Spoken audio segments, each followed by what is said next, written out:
Hey guys, and welcome to the Working Money Channel. You don't say. You know what? I've been hearing that a lot lately on Twitter with regards to articles that are coming out where we are seeing stuff like this: Wall Street banks brace for digital dollars as the next big speculative force. This coming from a non-cryptocurrency centric news outlet, namely CNBC. And the "you don't say" part, I feel like, is just kind of a phrase that, many in the crypto space have been uttering, because we've known about this kind of thing all along. We've been doing our research and kind of understood that this was going to happen at some point in time. Well, this is making news finally officially from CNBC. Wall Street banks view central bank digital currencies as the next big financial disruptor. It's going to be a disruptive force that is on the horizon, and central bank digital currencies, even though the Federal Reserve likely remains a few years away from developing its own, led by countries as large as China and as small as the Bahamas, digital money is drawing stronger interest as the future of an increasingly cashless society. A digital dollar would resemble cryptocurrencies such as Bitcoin or Ethereum in some limited respects, but differ in other important ways. Rather than being a tradable asset with widely fluctuating prices and limited uses, the central bank digital currencies would function more like dollars and have widespread acceptance. This we all know. This is kind of like CBDC 101. The race towards digital money 2.0 is on, guys. This is a quote from Citigroup. So we are hearing from major banks now saying, look, this is the future, this is the way we're moving, and everybody has to be ready for this. A major move to introduce central bank digital currencies could actually disrupt the financial system. This coming from Chetan Ayya, chief economist at Morgan Stanley. The quote goes on to say, efforts to introduce CBDCs are gaining momentum, with as many as 86% of the world's central banks exploring digital currencies.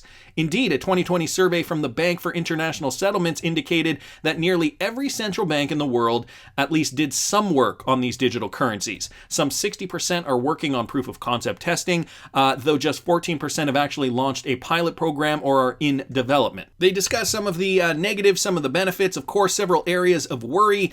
Central bank digital currency advocates conversely cite multiple advantages, paramount among several areas of worry. There's also a speed consideration. Transfer payments, such as those provided by governments to people during the beer flu crisis, could be made faster and easier if that money could be deposited directly into digital wallets. So they are taking into account the pandemic that we are currently going through on planet Earth as part of this reasoning as to why we need to move towards this. New forms of digital money could provide a parallel boost to the vital lifelines that remittances provide to the poor and to developing economies. This coming from Kristalina Georgieva, managing director at the IMF.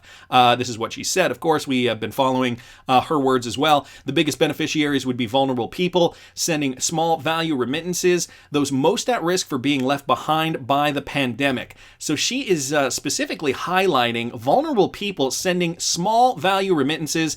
And we know Ripple from the beginning has said, we want to bank the unbanked. We have a cryptocurrency that can send these remittance payments cheap, fast, efficiently. Oh, and not only that, it's great for the environment and burns way less energy than Bitcoin. So again, are these guys setting us up for what indeed is inevitably coming down the pipe? I know some of you guys probably already have a preconceived notion of what this all means.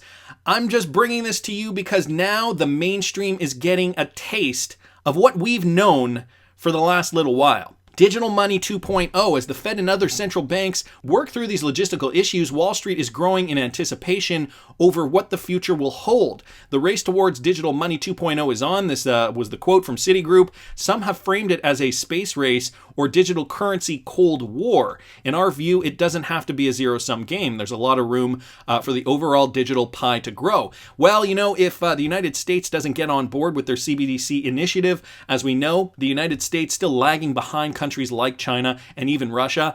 It could be a bit trepidatious in the meantime. I don't think trepidatious is the right word, but I think you guys get where I'm going with this. So this article continues on talking about the digital yuan produced by China. They touch a little bit on Jerome Powell's recent interview on 60 Minutes, saying that this is going to have to do with policy. We have to make the right choices. So a lot of interesting things that they are now finally letting the masses be privy to in this article. Guys, I will link this article in the description of the video if you are curious.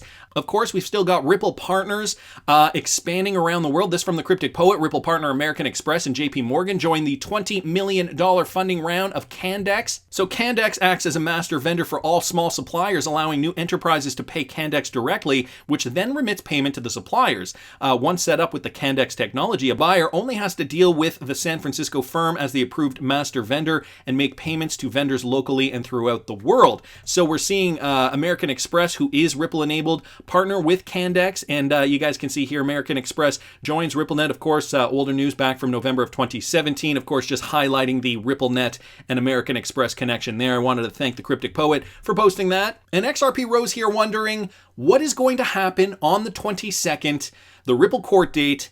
April has been full of surprises, and so, yeah, it has been full of surprises. I mean, we have seen XRP rally significantly over the month of April, and I don't think anybody was expecting XRP to have rallied so much during this month. But what a pleasant surprise this has been, you know, for XRP hodlers, you know, being in the depths of despair for so long, especially, you know, in and around this time that the SEC announced that they were suing Ripple. XRP going right back down to 17 cents when the rest of the crypto market was rallying. Cardano overtaking XRP. So many other cryptocurrencies getting up above XRP's price. And, you know, even Stellar making its way above XRP price at that moment in time, I think gave a lot of XRP hodlers something to think about, maybe something to second guess. We did see a lot of weak hands at that point in time, but sure enough, fast forward to April, and now everything is looking fine and good. Right now, XRP, at least as of the recording of this video, is trading at about $1.30. We are seeing it come back down. It did come back down off its inter-year high of about $1.96. So what is going to happen? Very interesting, because there are a few important dates that I want to talk about. This from MACKATTACKXRP. So the court may prohibit SEC to contact foreign regulators. So you know the SEC wanted to contact Ripple's partners abroad. Well, they might bar them from doing that. One of the lawyers who represents Ripple fintech giant and two of its highest profile executives in court, James K. Filan, has shared a tweet that a new discovery conference is going to take place. The conference will concern the SEC's attempts to obtain documentation from foreign regulators regarding Ripple in order to use in the case against the company. And so here is a tweet from James K. Filan at FILANLAW. If you guys want to follow him on Twitter, XRP community, you are making a huge impact on the SEC versus Ripple case. You are being heard. The court increased public accommodation from 500 to 4,000 people and provided an international call-in number as well. But please follow the court's rules. Don't be like the SEC. Apex Crypto down here saying, is there a link and number we can call in at? And James K. Filan posts this. Members of the public who wish to listen to the conference may do so by dialing this number here in the US or this number here internationally and entering access code, and then he gives an access code here. So I will link this tweet in the description. They have increased capacity to 4,000 people. So that is huge. That is great. I mean, the courts are listening to the XRP community. We want to be heard, and clearly they realize that. They want to accommodate us. STEPHANIESTARRC saying, I bet she's never had so many call-ins from the public. Thank you, Judge Netburn, for your consideration. So guys, this is all very, very positive for the XRP community. I wanted to bring up another point here with regards to this lawsuit. This from Ian Northing here on Twitter. Ripple's deal with the US Treasury defines XRP as a currency. So let's not forget this from June 2018, okay? Will an agreement between Ripple Labs and the US Treasury Department convince the SEC that XRP is not a security? Ripple signed a settlement agreement with the Treasury's Financial Crimes Enforcement Network, or FinCEN, in 2015 and paid them a $700,000 fine for selling its virtual currency known as XRP without registering it with FinCEN and by failing to implement and maintain an adequate anti-money laundering program designed to protect its products from use by money launderers or terrorist financiers. The company has since modified its business practices to ensure future compliance, and now a paragraph within the agreement could have an impact on the debate on how XRP should be classified. Now guys, let me remind you, this was back from June of 2018 when this was all happening, and we thought that this issue was likely going to be cleared up at this point.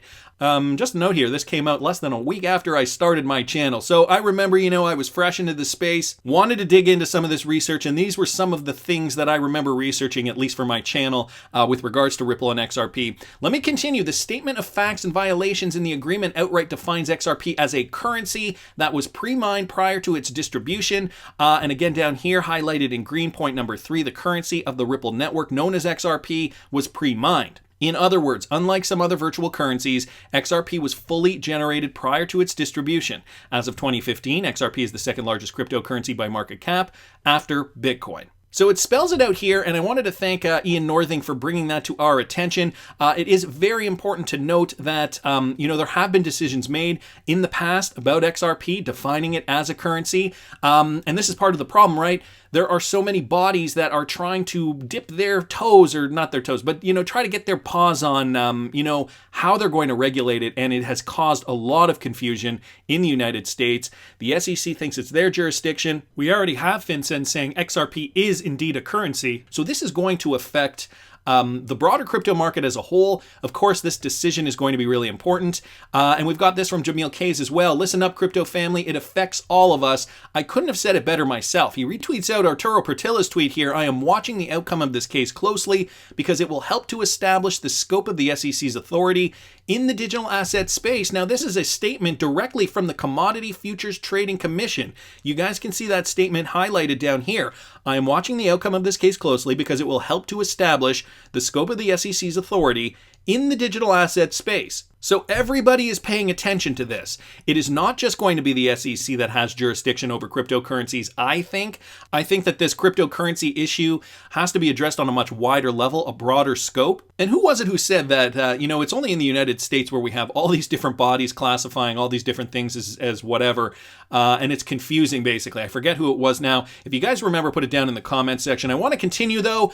STEPHANIESTARRC basically spelling it out. Gary Gensler is going to be referencing to the U.S. Department of Treasury on the state of cryptos. We all know Treasury's FinCEN has declared XRP a currency, as I had just mentioned. The SEC screwed up contacting foreign entities, and the judge has a hearing set for April 30th. So these are some big dates that we have to pay attention to. We've got Wrath of Kahneman here. Also, oh yeah, I guess I should have talked about this earlier. Now live on the XRPL. So this just had to do with Casino Coin. If you guys didn't know about that, the Casino Coin swap to the XRPL is now live. Please go to brand new website for instructions. If you guys are interested, I will link this in the description. But what I really wanted to get to was this. Now, I saw this from Robert Miller here on Twitter. The World Bank reveals the date when the pandemic will end. So, I know some of you guys are skeptical of what is going on in the world today. I mean, I don't want to dwell on this too much. I wanted to address this PDF, though, because it almost sounds like, and I mean, I know there are going to be people who definitely believe this, and other people who are going to think this is definite hogwash, but it almost sounds like this great reset was possibly pre-planned. I mean, we know narratives in the media, and we know how that works. We know that some things are timed conveniently or not so conveniently, depending on how it's going to affect markets, for example. We've heard about positive Bitcoin narratives coming out when the price is near its all-time high. This happens in financial markets all the time. So why couldn't it happen on a global scale surrounding the number one issue that's on everybody's minds worldwide with regards to the beer flu? Not only that, guys, look at what the World Bank put out. This was put out last year, but it just got my attention now. And if you guys have already seen this, I do apologize. The World Bank reveals the date. So what is the date that they are talking about? He says it's on page 1 here. So let me go through all this stuff. And when we get to page 1, we see this, the data sheet, basic information, countries, the world, project name, beer flu strategic preparedness and response program. There are some other items down here like a project ID, financing instrument, investment project financing, environmental and social risk classification is substantial. So financial and implementation modalities, multi-phasing problematic approach, which is the MPA. They want to talk about contingency emergency response component, fragile state, small states, and responding to natural or man-made disasters. So guys, again, this was from April 2020, quote unquote, before there were any kind of remedies for the beer flu. But take a look down here. Expected project approval date was back in early April 2020. Expected project closing date? Not till March 2025. Are they suggesting an end date for the pandemic? And will we be ushering in a new financial system at this point in time? Now, I know I've heard the year 2025 being uttered by people in the XRP community with regards to that mass utility. And if my brain serves me correctly, yeah, you guys remember this? This is the timeline for the implementation of the ISO 20022 standard. They were projecting that we were going to start this in 2019. We were going to see go live dates by 2021. And guys, take a look at the end date for implementation to phase all of this in. Coincidentally or not so coincidentally, the year 2025. Now, I don't know, this could be a coincidence, of course. All I'm saying is that this is information put out by Deutsche Bank, an official PDF, basically stating the ISO 20022 implementation was supposed to be finalized, fully implemented by 2025. And sure enough, we got the World Bank also suggesting that March 2025 is the projected end date of all things going wrong in the world, and they were projecting this as early as April of 2020. So how planned and how micromanaged has this great reset been from the beginning? I want to hear what you guys think. Please subscribe to the channel if you haven't already. Like the video if you like the content I'm providing. I always love hearing your comments. See you in the next one, guys.